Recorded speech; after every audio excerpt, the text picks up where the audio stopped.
Siap, gerak. Sebelum belajar, marilah kita berdoa. Berdoa dengan agama dan kepercayaannya masing-masing. Berdoa dalam hati dimulai.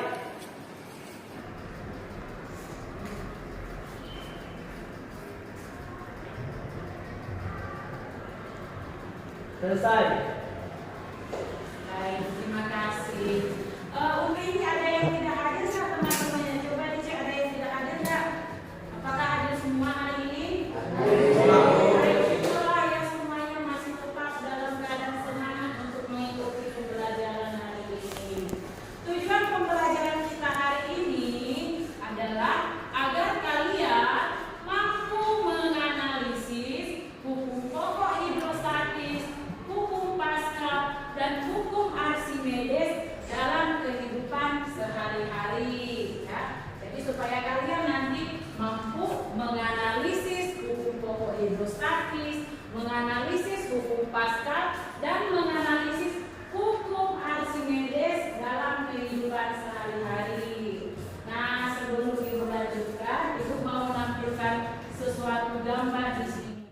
Ada yang tahu nggak ini gambar apa? Ini adalah gambar kapal. Kalau kita lihat kapal laut itu, yang kita lihat kapal laut itu ukurannya sangat besar dan bisa menampung ratusan bahkan ribuan penumpang. Benar? Nah, tapi sekarang ibu mikir, kok bisa ya kapal segede ini, kapal sebesar ini tidak tenggelam di atas permukaan laut? Ada yang tahu nggak kenapa bisa seperti itu? Ya, silakan Bagas. Kenapa ya kapal laut ini tidak tenggelam? Kenapa ukurannya besar? Karena kapal laut memiliki massa jenis yang lebih kecil dibandingkan dengan air laut. Bagus. Itu nggak tenggelam karena ada perbedaan massa jenis antara kapal laut dengan air laut. Benar. Ada yang lain nggak yang memberikan tambahan? Kenapa ya selain massa jenis? Ya, silakan Lili. Karena kapal tersebut dipengaruhi oleh gaya apung air. Iya, karena adanya gaya apung. Benar sekali ya. Jadi itu karena dipengaruhi oleh gaya apung dan massa jenis. Ada lagi nggak? Selain gaya apung dan massa jenis, ada lagi nggak? Ya, silakan. Karena ukuran kapalnya. Oh iya, karena ukuran kapalnya. Tepuk tangan dulu. Karena kapal itu memang ada massanya, ada volumenya. Jadi ukuran kapal juga mempengaruhi. Benar sekali. Nah, jadi untuk pembelajaran kita ini, ya semua jawaban kalian tadi semuanya sudah benar. Namun di sini kamu boleh melihat gambar selanjutnya, ya. Ini gambar apa? Ya. Ibu pernah mendengar, mungkin kamu juga pernah mendengar di tahun 2021 pada saat Covid ada kapal selam milik Marinir Indonesia yang dinyatakan tenggelam pada kedalaman tertentu. Ibu mikir kenapa ya kapal selam ini bisa terapung, bisa melayang, dan bisa tenggelam? Kira-kira ada yang tahu nggak ya kenapa kapal selam ini posisinya bisa di atas atau terapung, dan bisa juga di tengah atau melayang, dan bisa juga tenggelam? Ada yang tahu nggak? Kira-kira kenapa kapal selam ini bisa terapung, bisa melayang, dan bisa tenggelam? Ada yang tahu nggak? Ya, silakan. Karena di kapal selam ada tempat untuk membuang air dan mengisinya dengan udara yang disebut ballast tank. Oh iya. Untuk masa kapal selam tersebut. Oke. Ya, untuk penyeimbangan kapal terhadap air laut yang ketika berada di dalam atau ketika posisinya terapung. Yang lain ada yang menanggapi nggak? Kenapa ya kapal selam ini bisa terapung, bisa melayang, dan bisa tenggelam?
Jadi pada eksperimen kali ini kami melakukan eksperimen kepada 3 jenis benda yang berbeda. Yang pertama ada kerucut, yang kedua ada kubus, dan yang ketiga ada tabung. Dengan masing-masing benda memiliki massa yang berbeda.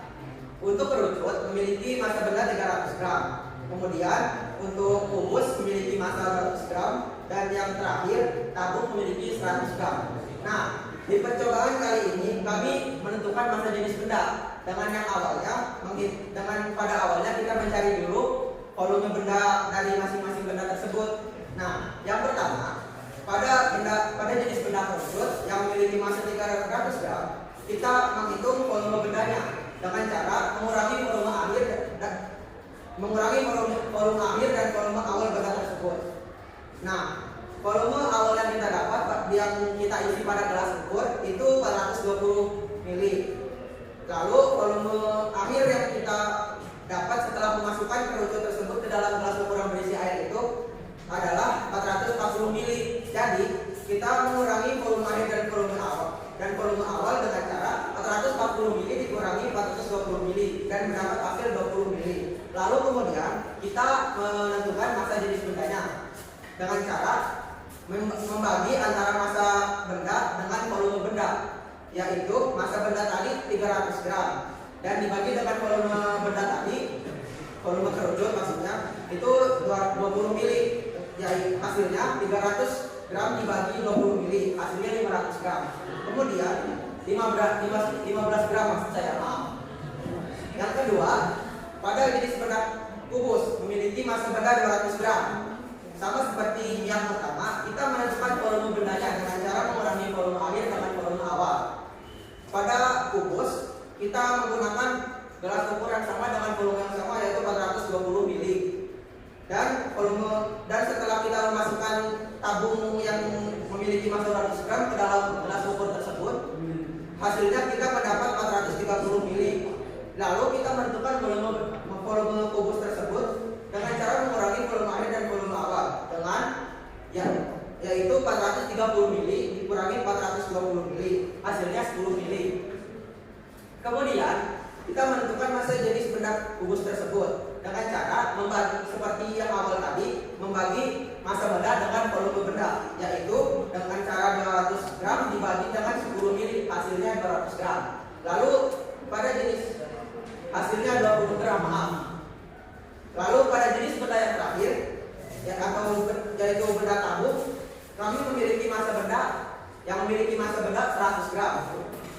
Sama seperti menghitung massa jenis benda yang ke-1 dan ke-2 tadi, yaitu kerucut dan kubus, kita mengurangi volume akhir dan volume awalnya, yaitu 425 ml, yaitu hasil dari tabung tadi yang kita masukkan ke dalam gelas ukur yang memiliki volume 420 ml. Jadi 425 ml dikurangi 420 ml, hasilnya 5 ml. Kemudian terakhir kita menghitung massa jenis tabung tersebut dengan cara mengurangi massa benda dengan volume benda, yaitu 100 dibagi 20 gram, 100 dibagi 5 gram, 5 ml maksud saya. Hasilnya massa jenis bendanya mendapat 20 gram.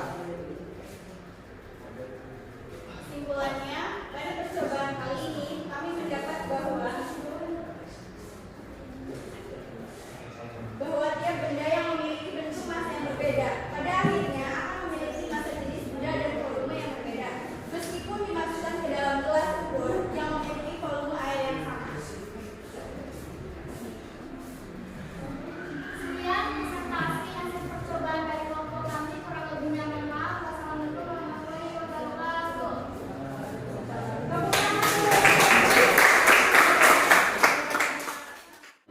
Selamat pagi teman-teman dan ibu guru sekalian. Ini kami presentasikan hasil kerja kami. Dan saya untuk perkenalkan nama saya dan juga teman-teman saya. Perkenalkan nama saya Pak Kos dan di sini ada teman saya.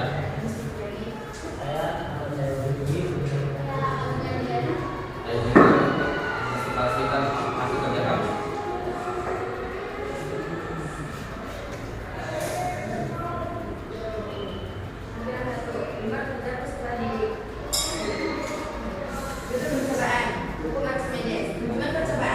Menentukan massa jenis benda tak beraturan alat berbahan. 1.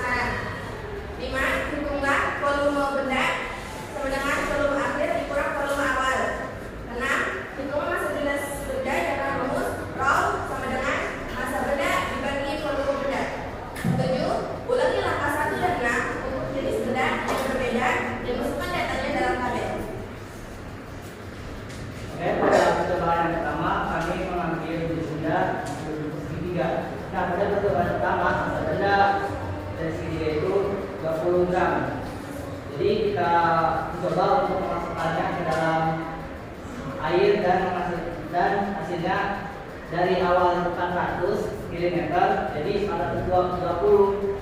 Nah, hasil akhir dari volume air dikurang dengan volume awal, jadi 420 dikurang 400 sama dengan 20. Nah, untuk mencari massa jenis bendanya, volume massa benda dikurang dibagi volume benda, 20 dibagi 20, kemudian massa jenis bendanya yaitu 1. Dan untuk hasil percobaan kami yang kedua, jenis bendanya berbentuk bulat. Massa jenis benda tersebut yang hasilkan berikut itu 40 gram. Nah, volume benda itu dengan cara mengukur volume akhir air dikurang volume awal. Dari yang 440 dikurang 400 karena itu volume air yang awal, dan hasilnya menjadi 40 dikurang volume rendah tersebut yaitu 40 jadi sama dengan 1. Dan hasil percobaan kami yang ketiga yang bentuk persegi, massa benda yang terpenuhi 100 gram, dan hasil menambahkan jumlah airnya menambah menjadi 460. Jadi volume air akhir ditambah dikurang volume air awal 460 dikurang 400, dan hasilnya yaitu 600 mili. Untuk mencari massa benda itu massa jenis benda kita membaginya, massa benda dibagi volume benda dengan cara 10 dibagi 100 yang hasilnya 0,6. Jadi kesimpulan yang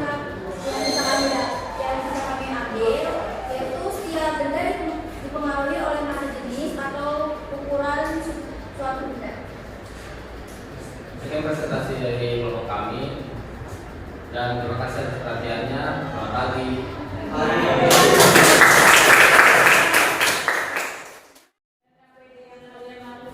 Kalian tahu nggak apa yang kalian lakukan tadi? Nah, jadi jawaban dari yang kalian lakukan ini tadi adalah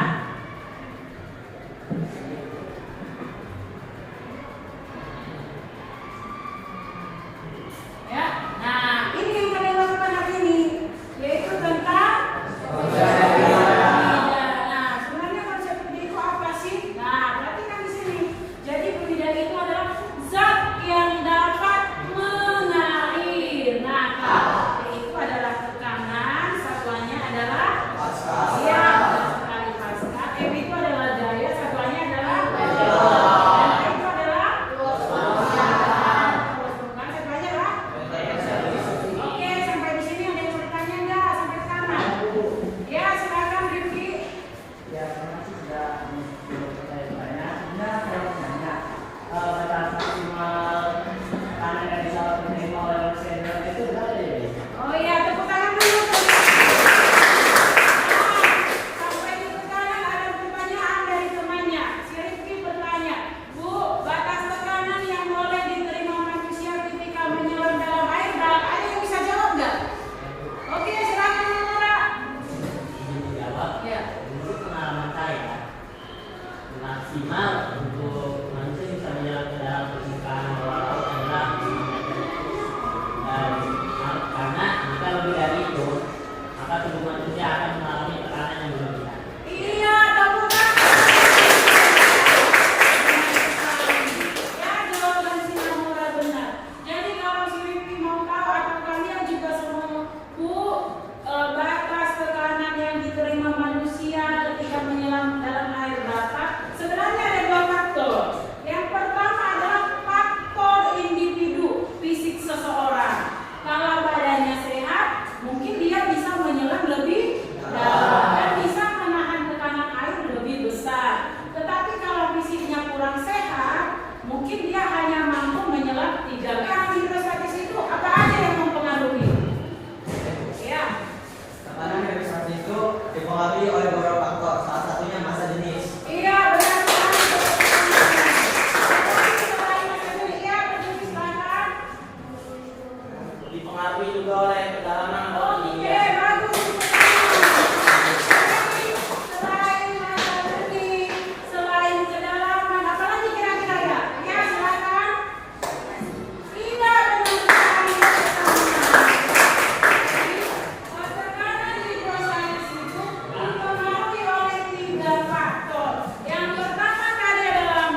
hidrostatis. Nah, kemudian lihat di sini selanjutnya hukum pokok hidrostatis.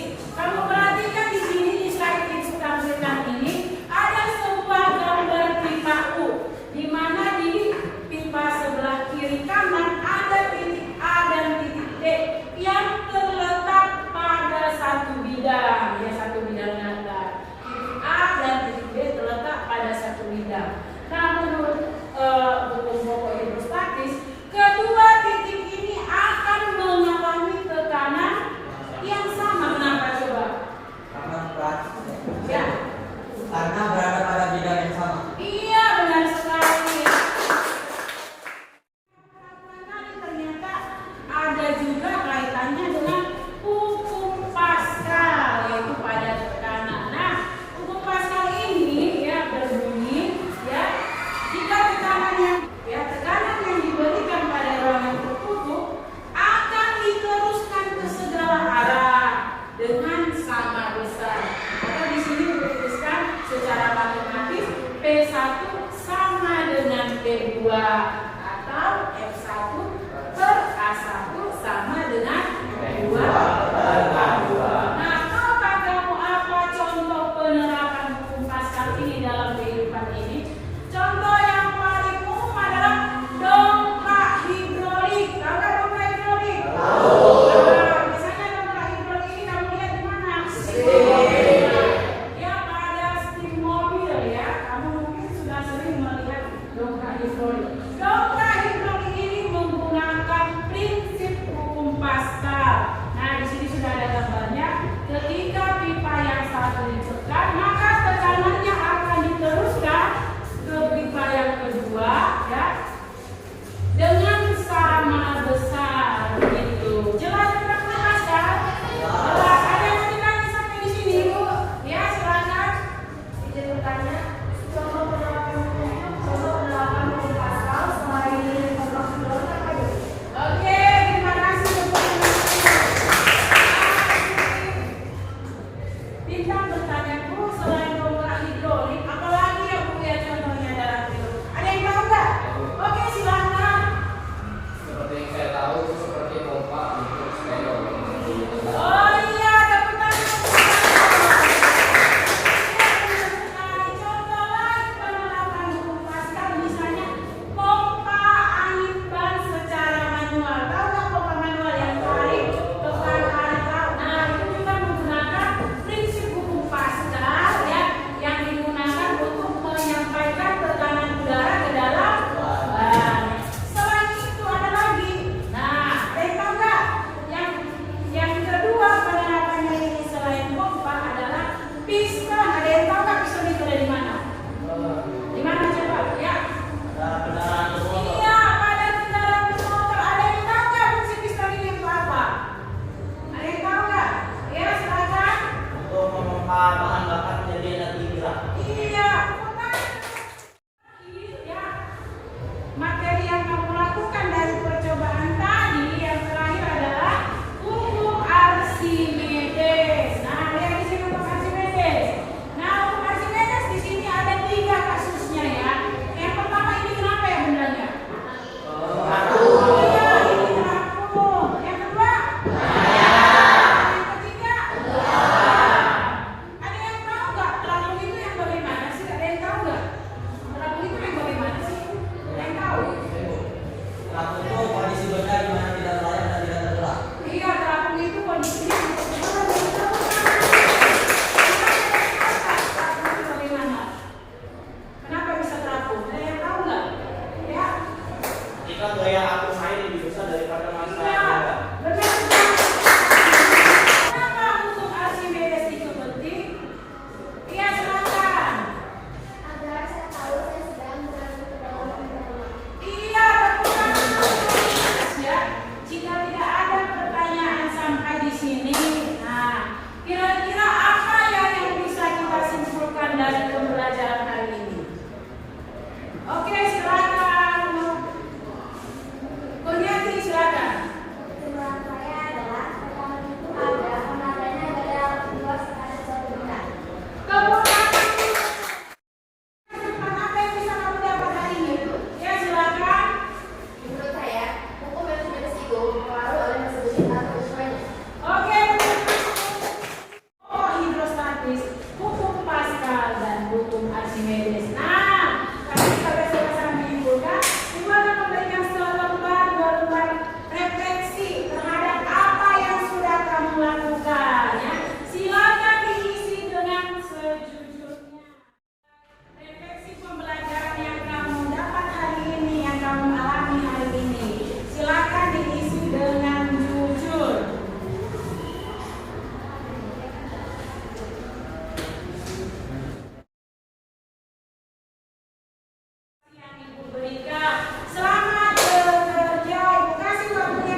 Siap, gerak. Sebelum selesai materi, mari kita baca doa. Baca doa atas agama dan kepercayaan masing-masing. Baca doa dalam hati, mulai. Selesai. Ini